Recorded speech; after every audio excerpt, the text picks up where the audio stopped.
Rakim Cleveland got submitted twice. His last 2 bouts were submission losses, and this is a submission specialist. So how do they stack up physically?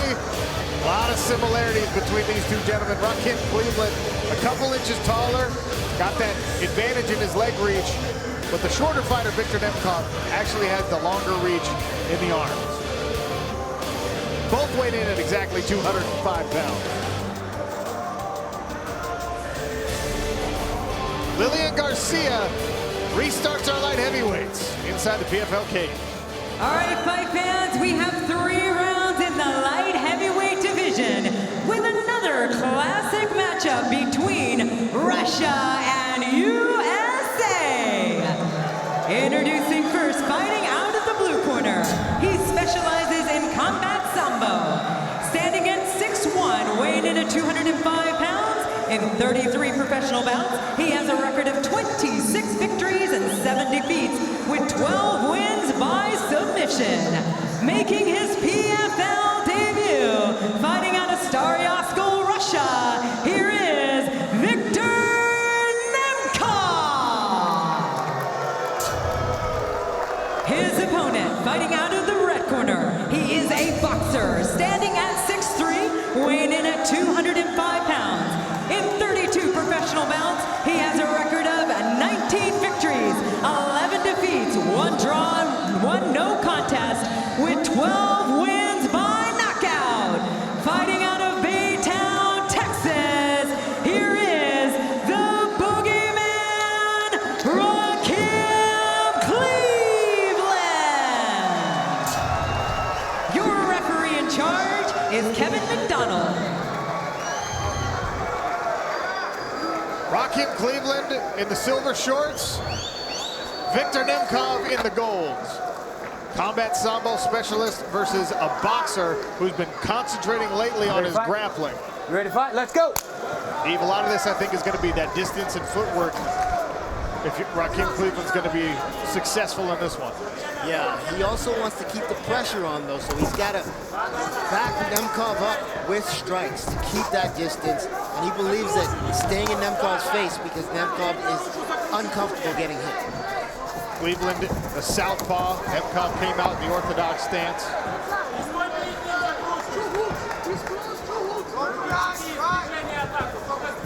Both of these men pretty experienced, 30-plus fights for each of them. 12 knockouts for Rakim Cleveland, 12 submissions for Nemkov. Who's going to have their way?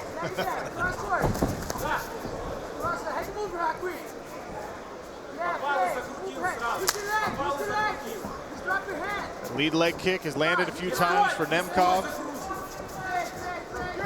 Putting those in the bank for later in this fight. Go right inside Rakim Cleveland's corner, training down at ATT. There's body lock by Nemkov. Nice trip. Pretty good recovery by Cleveland. Well done, well done. Second attempt by Nemkov gets it done.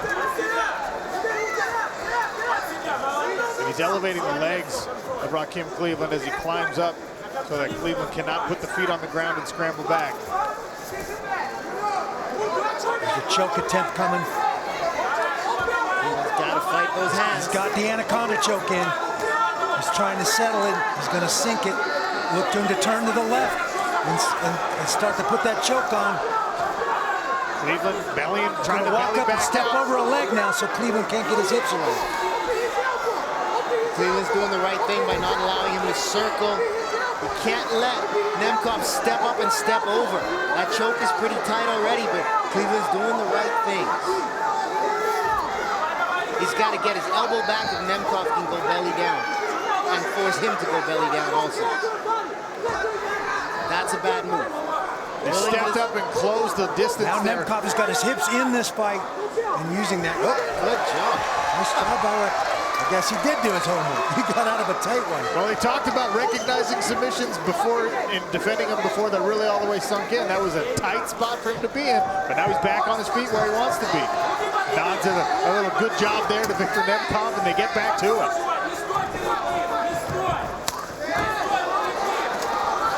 Off balance there in the kick exchange. Nemkov doesn't seem shy about throwing. No, he does not. Body Back lock to the body again. lock. Yep, absolutely. Double underhooks, body lock. Look for him to trip and try and pull Cleveland's hips over. There it is right there.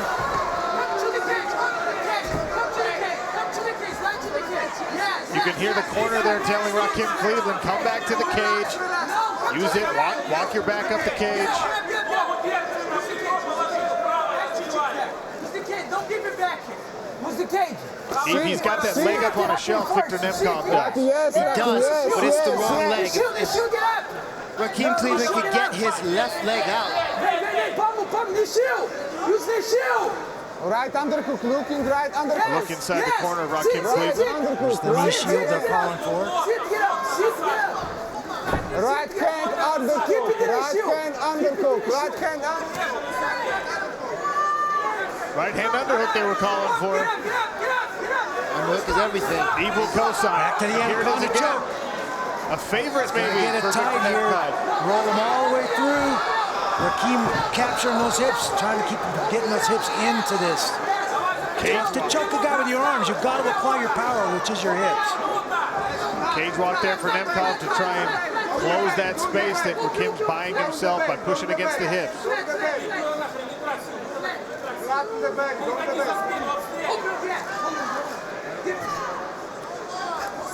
He lets go of the choke and tries to work some punches here. He leaves that bottom arm in though, so he can readjust and maybe grab that choke again. If Rakim reaches up and grabs at his leg, he can lock that choke in again, but Rakim's not falling for the bait. Tell you what, Rakim's doing a nice job of hand control, making it very difficult for Nemkov. Looking for Kimura himself.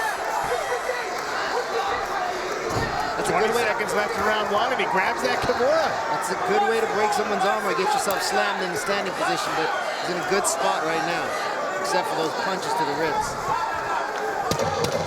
Up kick there from Rakim Cleveland with maybe a knee down for Nemkov. Round one in the books. We'll come back for round two on ESPN+.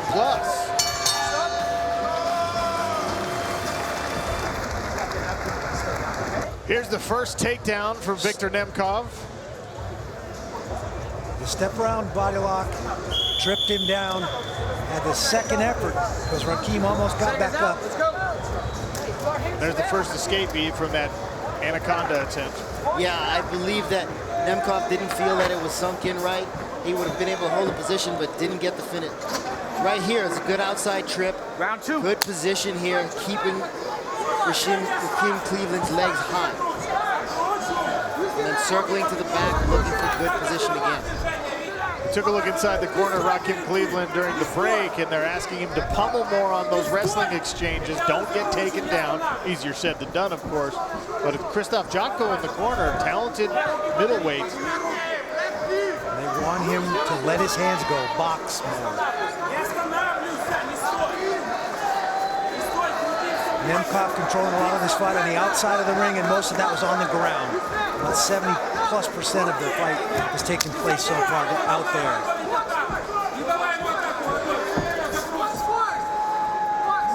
Cleveland's hands down a little bit, trying to solve this puzzle of Viktor Nemkov. He felt he had an advantage in the stand-up exchanges. That jab lands, but we have not seen the boxing take off for Rakim Cleveland yet. A lot of footwork and a lot of head movement from Viktor Nemkov. As a southpaw, I believe Rakim Cleveland needs to start leading with that left hand, seeing what kind of reactions he gets out of Nemkov with that left hand. And what I like to try to find is if he can shadow that left kick behind that left hand, put them almost together. Nemkov goes back to work on the lead leg of Rakim Cleveland. We saw that early in the first round before the ground exchanges. Angle uppercut misses for Rakim Cleveland. Nemkov's wrestling ability has really got Rakim Cleveland thinking about letting his hands go. He's hesitating. Stuffs that takedown attempt. Does Rakim Cleveland. Back to the center of the cage they go.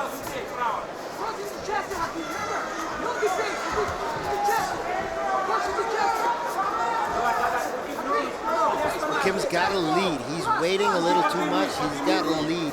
And I understand he doesn't want to because that shot's apparent. But you lead with that up, you show him that uppercut or show him that knee. Oh! Nice left hand there. Counter. Little slip and recovery there from Nemkov. faster for Rakim Cleveland. Show him that left hand. Show it as an uppercut. Show him the hip for the knee.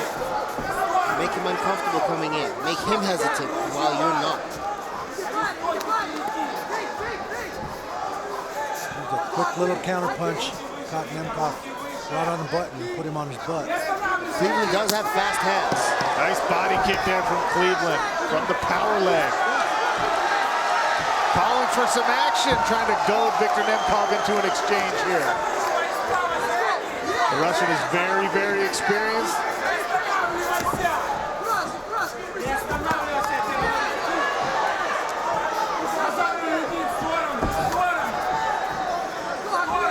Nemkov reaches for a body shot there.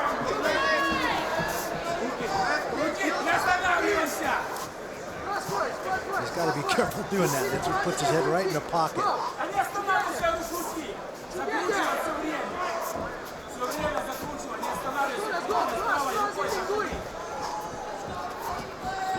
90 seconds left in round number 2. Still 5 points on the line as these men try to gain a spot in the light heavyweight standings. PFL Season 2.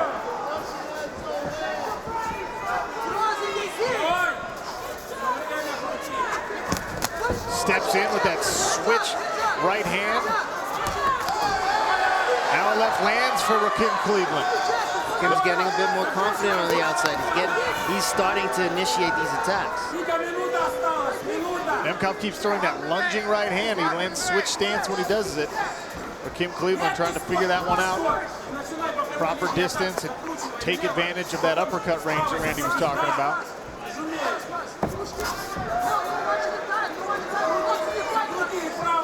"45 seconds here in round 2.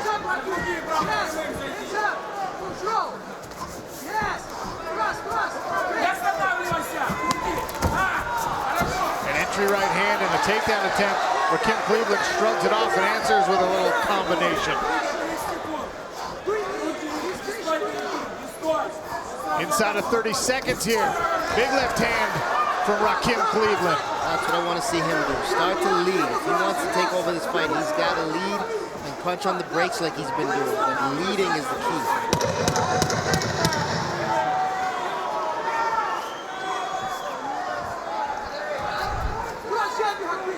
We'll be back for round 3 in light heavyweight action on PFL and ESPN+.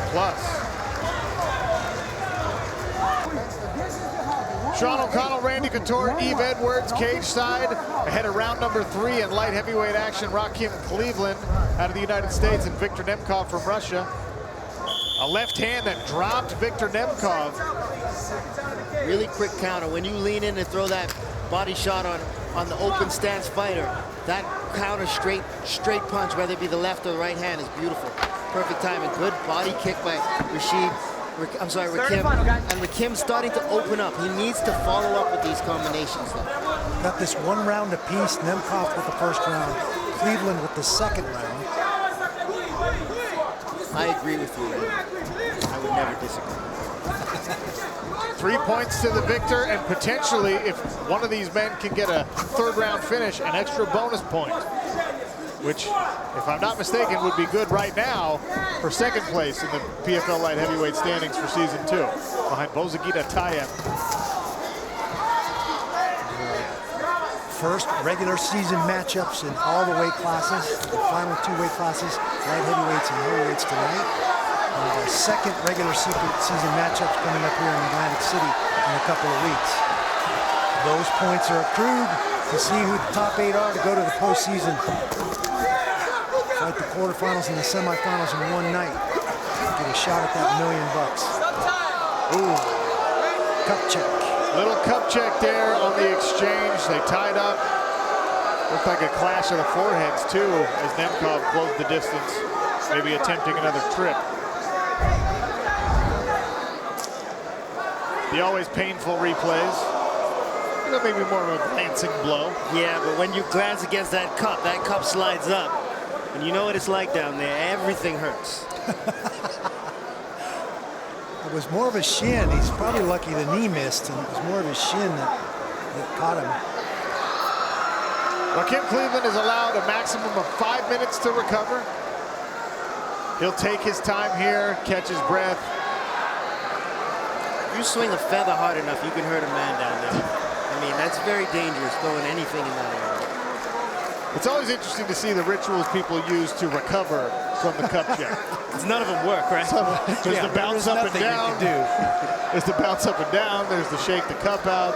There's to get on your knees and cry. None of them really work. You just got to take the time. I like the crying one. That one works for me. Obviously, no foul. It was unintentional. Keep it clean, guys. Come on. 4 minutes left in this light heavyweight tilt.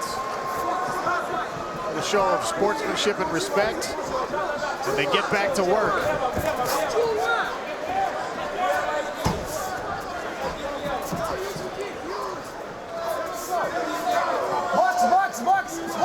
The red corner, Rakim Cleveland. We'll see how they're walking their fighter through this one.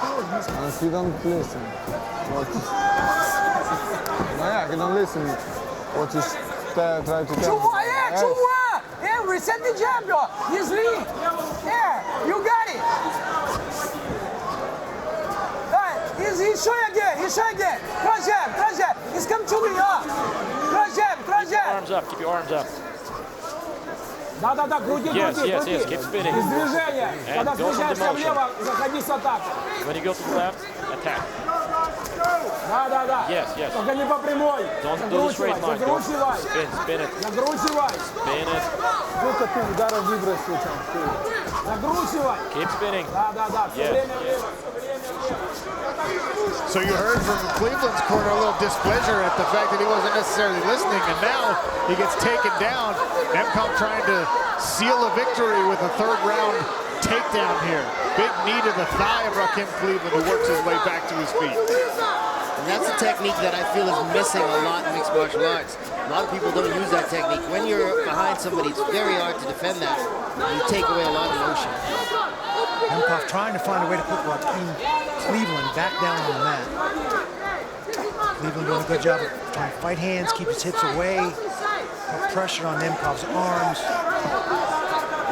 Cleveland's got to get his elbows inside that grip, start putting pressure on that grip to break it. Because Nemkov is going to hold on to him from the rear and throw those knees as often as he can.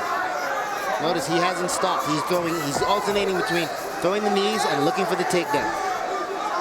Throws a leg in to try and get a trip here. He'll attempt to drag Rakim Cleveland down to the ground. Good balance by Cleveland.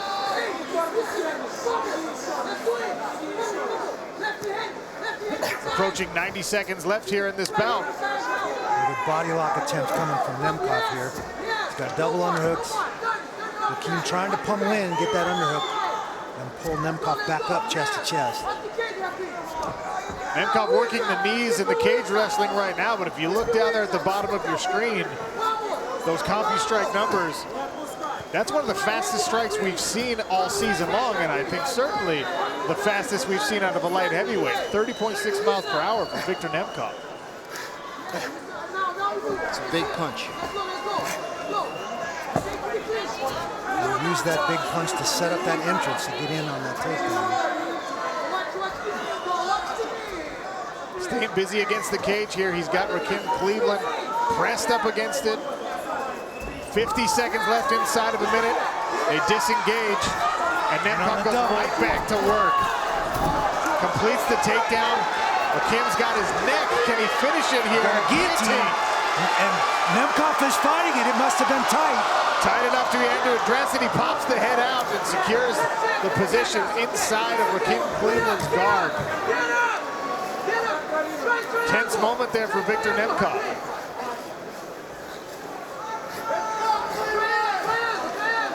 Did a nice job, Nemkov, running him to the fence and then changing angles and direction to put Rakim on the mat. 10 seconds left here in this light heavyweight bout.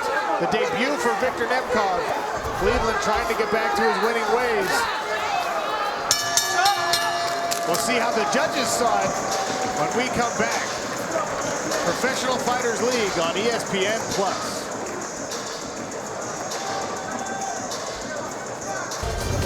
Another light heavyweight bout in the books here at PFL Season 2, Episode 3. Here's our Cageonomics final stats. Randy, help me decipher these. Was it enough for Viktor Nemkov? He got knocked down in that second round. He got knocked down in the second round, and I think that cost him the second round. But look at the 4 takedowns. In the first and the third round, that's what swings this fight in his direction, in my opinion. The submission specialist outstruck Rakim Cleveland across the board, 25-7 in punches, 21-5 in kicks, and he's the only one who landed any ground strikes, 12-0. He also had 4 takedowns. How did the judges see it? Lillian Garcia will let us know inside of the PFL Smart Cage. Ladies and gentlemen, after 3 rounds of action, we go to the judges' scorecards. All 3 judges scored the bout 29-28. For your winner by unanimous decision, earning 3 points in the light heavyweight division, Viktor Nemkov! Viktor Nemkov gains himself 3 points in a hard-fought decision victory in his Professional Fighters League debut. And where does that put him in our light heavyweight standings? Yeah. Get ready. Listen. What you wanna do? If you don't strike first, that's when they gon' come at you. Yeah. And you know it's true. Don't let your life get worse. Being timid, that ain't cool. Nah.